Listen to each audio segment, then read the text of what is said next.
to a law passed by the town council, appointed a land advisory committee which functioned and continues to function for at least 7 months, and we have submitted a report. We've actually prepared a law.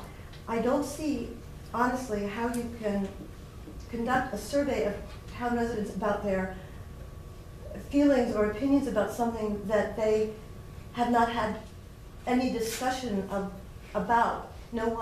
There has not been one public forum where the WIN committee presented its report and a summary of the provisions of that proposed law to the public, to the planning board, to you, to anyone. How could you possibly be thinking of conducting a survey? All you'll get back are uninformed responses. Well, wait. Well. They didn't take any public No, okay, input to begin. We're doing a survey, and that's all there is to it. Good. Okay, we'll go on to the resolution. You got the resolution, Terry?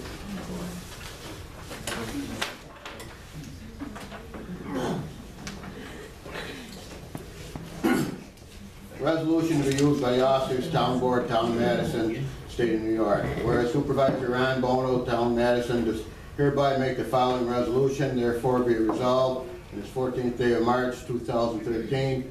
I, above town officer, do hereby submit to the Town Board in consideration the following resolution. Whereas the March bills have been submitted for payment, now therefore it be resolved, the board authorizes Supervisor Bono to move monies from Berkshire Bank money market in the amount of $47,400 into the proper income accounts. So moved. Second. Andy Bukowski? Yes. Jim Lundy? Yes. Ron Moore? Yes. Fred Dixon? Yes.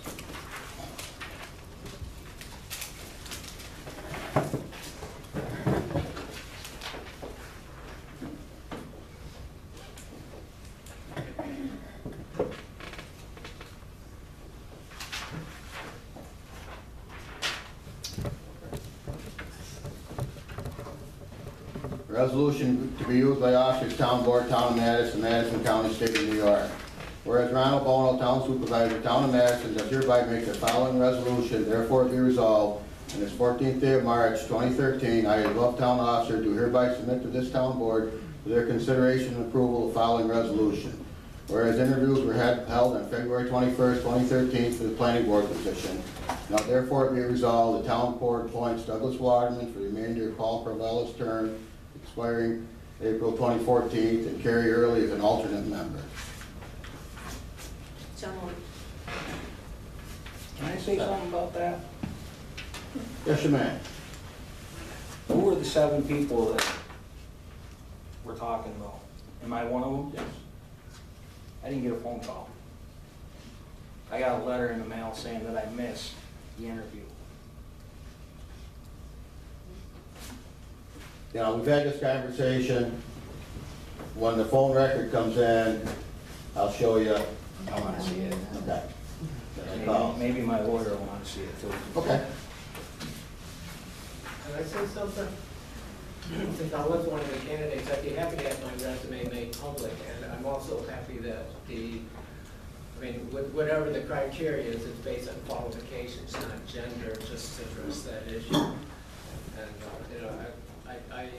I feel that as a qualified candidate, I have no question with the board going through its interview process and picking a candidate, but I assume it's based on qualifications and not other criteria, whether they're trying to do a pro-win or anti-win group or land subdividers and developers or gender or whatever that the board and the people that did the interviewing, since I went through the process, I believe it was fair, and I accept the results basically as a candidate who wasn't picked. So you guys did a good job. Okay. Do we have a second? Yes. Okay. Roll call. Patty Bukowski? Yes. Jim Lundy? Yes. Ron Bono? Yes. Fred Dixon? Yes.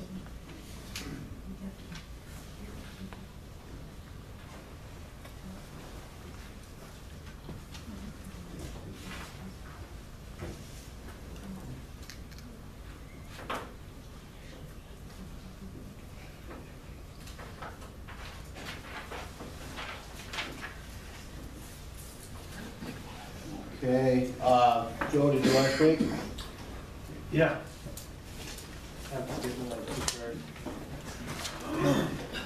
In the 13 months that I've been following the wind issue, I've witnessed many strange things. The two most recent are the town board's presentation of a proposed land use law that said virtually nothing, and the debacle that was the most recent meeting of the planning board.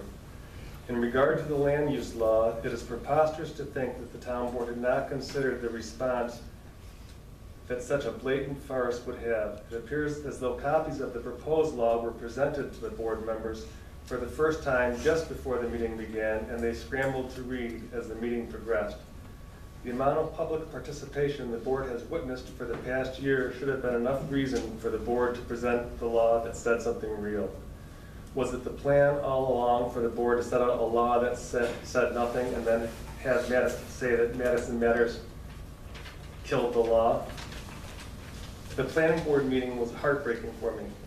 Witnessing Roger say that he did not know who the new planning board member was, then having him seat Carrie Early at the table with the other board members, then watching him explain, no, Mr. Early is not the new member, he's the new alternate, his position was just created. Doug Waterman is the new board member, was a shock. It made me realize that he had either broken or been bought. More easily to think that he was broken. That he's under so much pressure, he feels the need to lie should make each of us wonder what kind of leaders do we have. That was only the start of the folly. Fortunately, we have the meeting on tape, so it is available for posterity. Mr. Bono, in a conversation with you when we were still talking in June of last year, you told me that there were too many windmills, they were too close, that you thought they ought to eliminate the 7 in the southwest corner and that they ought to be 2,500 feet apart. Jim Finch and Ted Marczewski invited me to breakfast in July at VJ's Diner. Jim Finch told me that he thought that the setback distance ought to be 2,500 feet. Not any place where it came from, but that he thought it ought to be 2,500 feet. Before the planning board meeting, when Roger was saying that he thought the distance would be negotiated down to 2,500, excuse me. Before the planning board meeting, Roger was saying he thought the distance would be negotiated down to 2,500 feet. At the bizarre ending to that planning board meeting, after the majority of the people have left, the planning board then began to discuss setback. And I believe that's for the first time that since I've been involved that they've discussed setback in public forum. EDP's representative then said that 2,500 feet was the make or break distance. It appears to me if the board modifies the setback distance in the law that is presented by the Wind Advisory Board to 2,500 feet, that EDP has been calling the shots for the whole year. It appears to me that they were guiding the board throughout the year in how to handle the opposition. I believe that EDP told the board 2,500 feet from the beginning, and therefore I believe the board will thwart the will of the people if they change the law.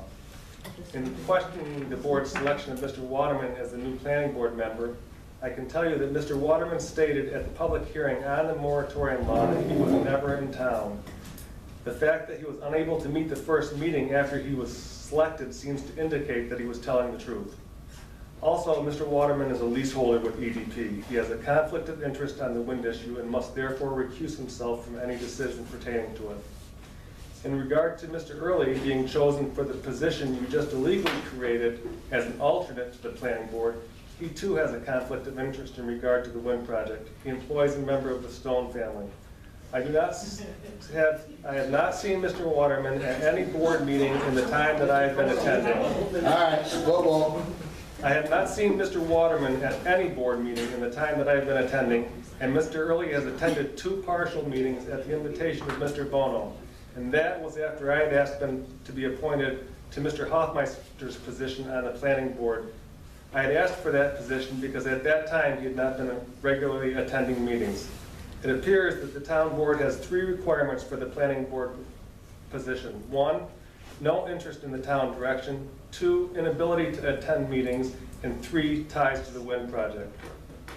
In calling the board out after you illegally changed the moratorium law, I stated that the board has the opportunity to have a wind law created to be the model wind law for the state, that the persons in power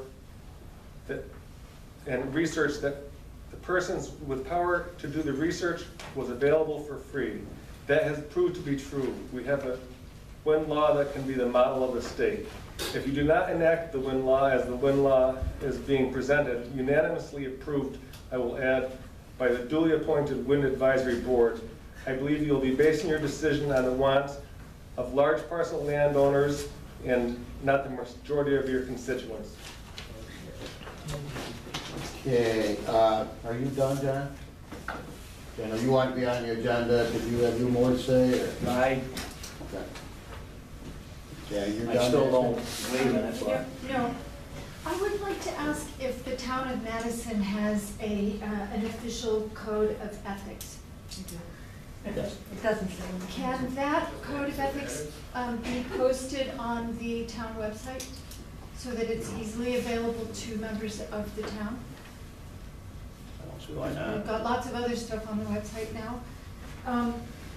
Might the town consider at this moment, when there are so many public issues of high importance, and where questions of transparency and good governance, and indeed questions of corrupt governance are floating around,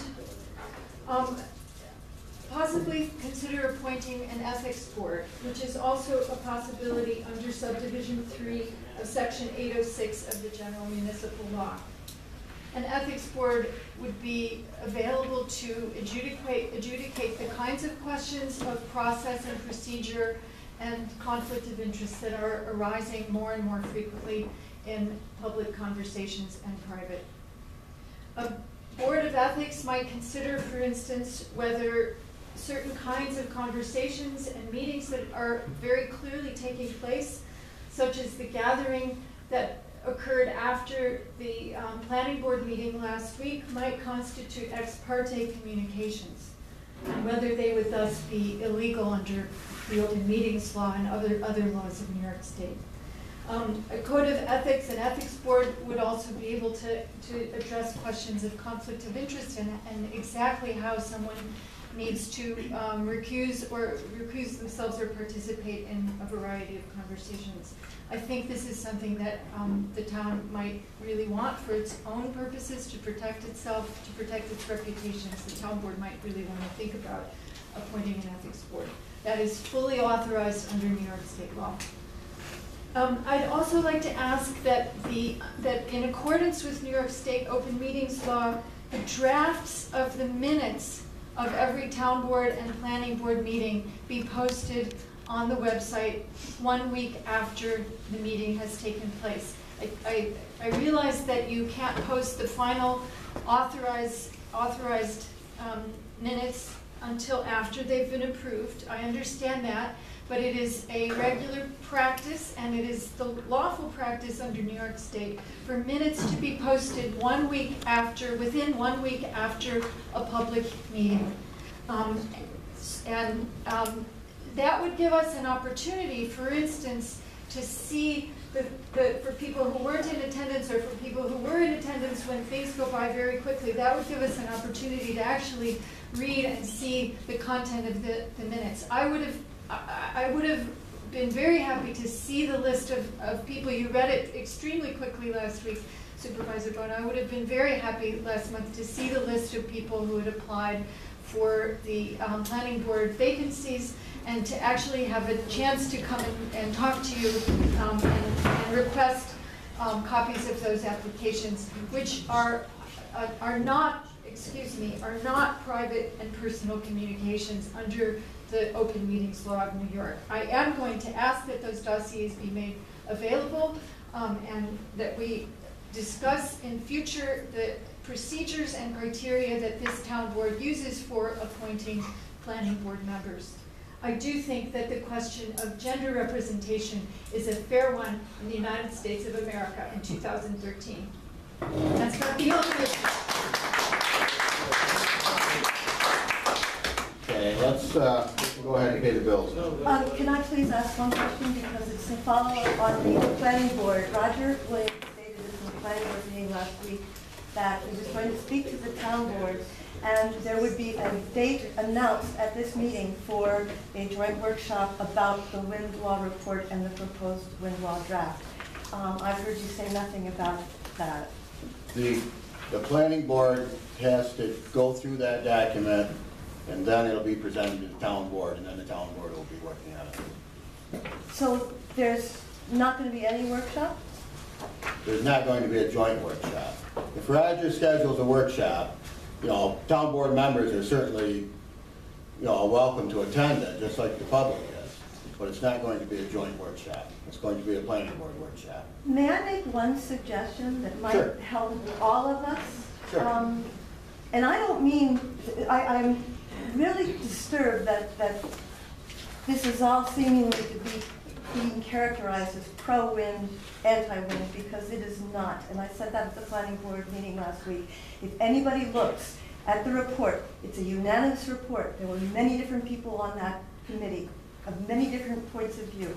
The law is an attempt to be balanced and fair. And my proposition would be this, that the town sponsor, not a debate, merely an educational forum, so that the people who actually drafted the law can explain the provisions and the sections and how they all relate, so that people can then go away and form their own opinions. I said before, how can we talk about something that nobody has read or sometimes doesn't even understand, because there have been many, many different things said over the course of the last couple of months that are total mischaracterizations of what actually is said in that law. And I'm not trying to advocate for me or anybody else. I'm simply trying to advocate for the amount of time that we all spent doing the job that we were appointed to do by you guys, because this was in the moratorium law, to give us a chance to present our findings publicly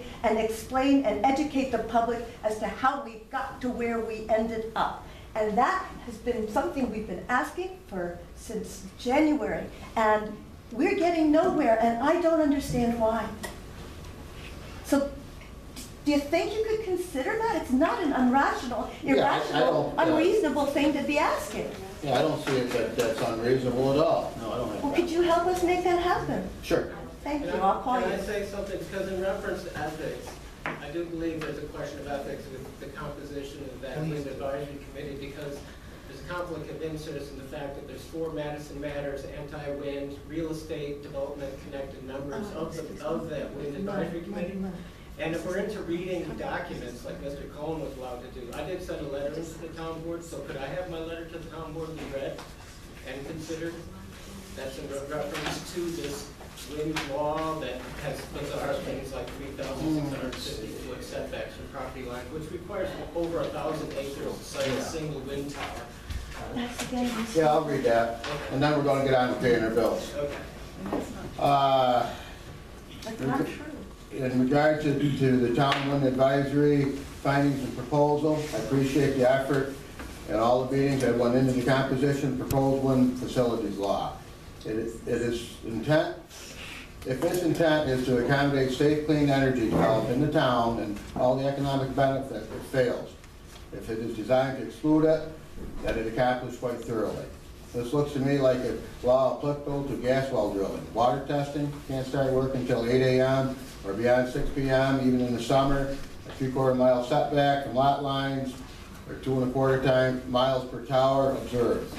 There is an impressive list of references in the appendix until you realize that they are selectively negative, and many taken secondhand from other anti-wind energy sources, and nothing from the reality of what exists in Madison County. Nothing from Madison County Planning, Madison County Health, Department of Tourism, or professional connected with MSC Renewable Energy Tech Program or existing wind farms. All turbines already meet the EPA standard for sound generation, but there's no reference to that, nor the environmental impact findings of the National Academy of Science, New York DEC, Natural Resources, Defense Council, or the Union of Concerned Citizens.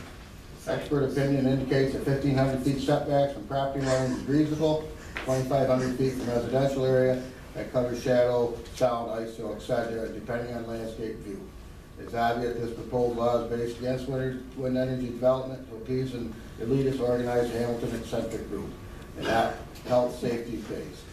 In favor of what? Earl Sprar, fossil fuel